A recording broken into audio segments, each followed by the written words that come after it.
Hello there, my name is Yost, and I've built an automated wheat farm in Minecraft that I would like to show you guys.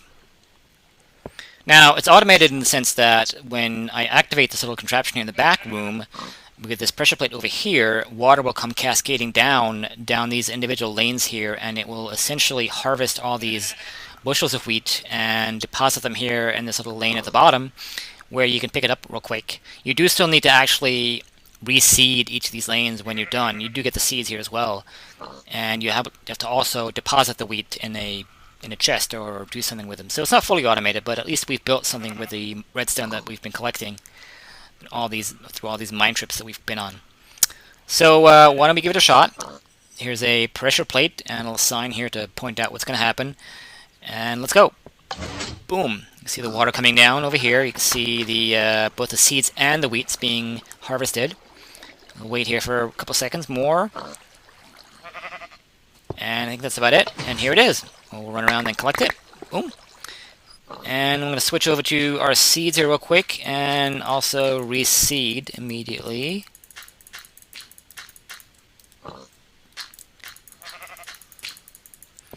And here we go. So what we have here are 3 lanes of 8 blocks of dirt.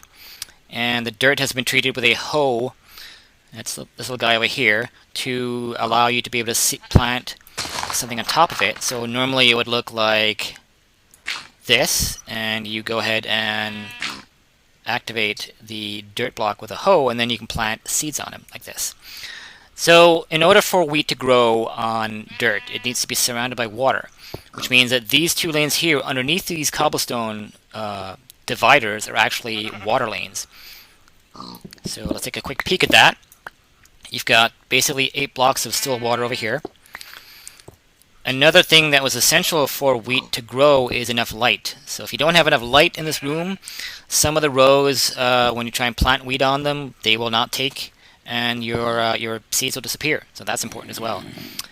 Now, in order to activate the pistons here in the back, you'll see that by default they're in their elevated position, so they're blocking water. In order to do that, we have redstone going from all the way over here where the pressure plate is, all the way to the back. What I've done is I've actually hidden the redstone underneath the outer border here, just to kind of keep it nice and clean looking. And there's a creeper or some kind of monster nearby, a zombie. This goes all the way along underneath here. There's a repeater here, which we'll see in a minute. And some splitting action happens later on so that we can power these 3 pistons at the same time.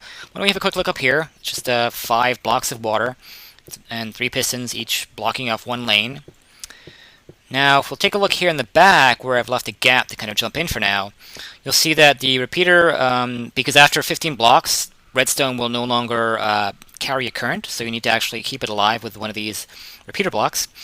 It goes up here, and it basically splits into 3 different parts, and these redstone currents, they will basically carry over to these blocks, this one here, and this one here, and these are the adjacent blocks to the piston. So these 1 block can still carry a current, even if it's not covered by redstone. One thing that was important that I did here was that see this little drop here, before the redstone jumps up 1 level, that was needed. If this was 1 higher, it would interfere with this block over here where there's a current of redstone. So I had to drop that down, otherwise one of these pistons wouldn't work. That took me a while to figure out. So that's pretty much it. You reseed your lane when you're done. You can see some of it's already grown. Now, if you don't wait until your wheat is that kind of it's more of a pale color, then you will actually lose your seed and your wheat. You're not getting any wheat out of it, and you'll also not get your seeds back. So it's important that you don't activate that pressure plate until you have either waited long enough, and it'll take like a day or 2, I think, in Minecraft time. Or you can also use bone meal on them. Bone meal will instantly grow wheat to its full height. You can see here.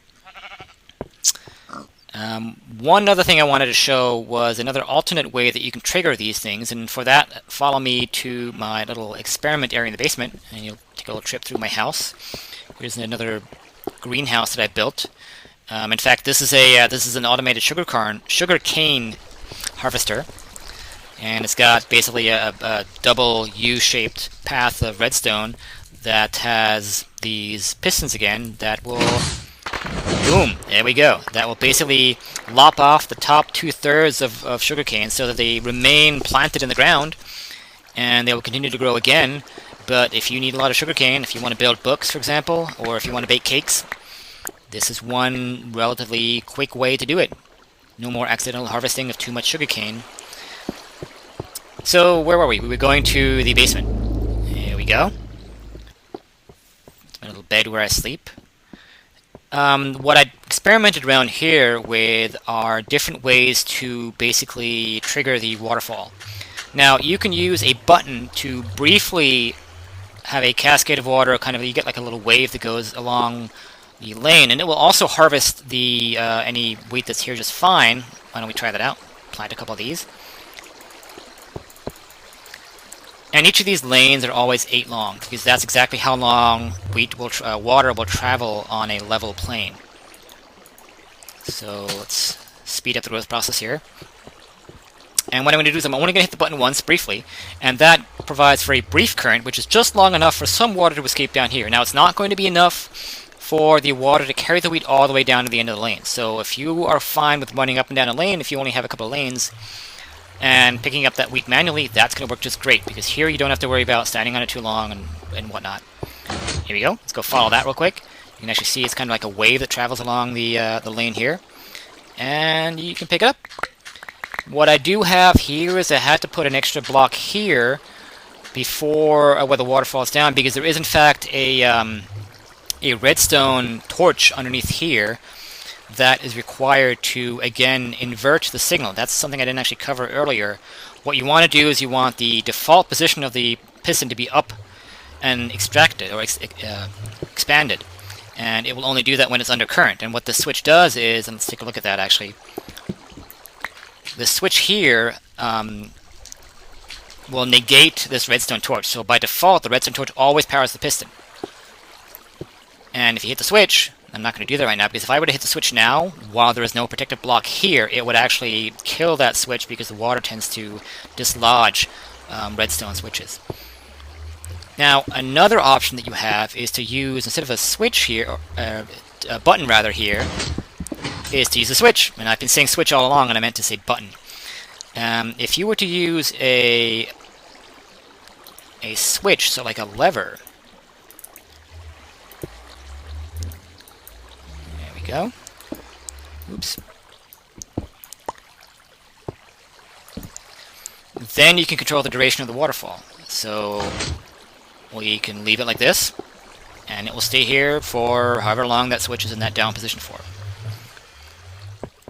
So that's the third option. You can use pressure plates, you can use buttons, or you can use switches. And that's it.